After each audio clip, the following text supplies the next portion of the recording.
Hi everyone, it's Sean here again from Refoundry. Welcome to the final lesson in our Getting Started series.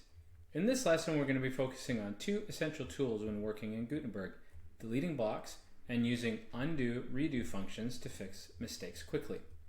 Whether it's removing an unwanted block or correcting an accidental change, mastering these tools will make your editing process much smoother. Let's jump in. There are a few ways to delete blocks in Gutenberg. Let's walk through them. First is using the toolbar. So selecting on any block in the editor and getting the toolbar, I can use the options menu and then choose delete. And that's it, the block is gone. The other way I can do it is from the list view.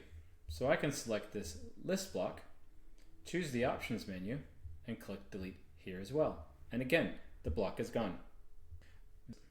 The other way to do this is using my keyboard. I can select the button block and click backspace. And again, the block is gone. Now, let's talk about undo and redo functions. Mistakes happen.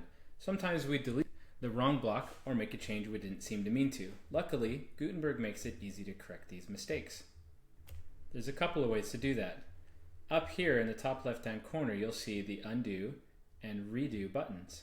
By clicking undo, I'm able to restore the button block I just deleted. By clicking redo, I can redo that deletion.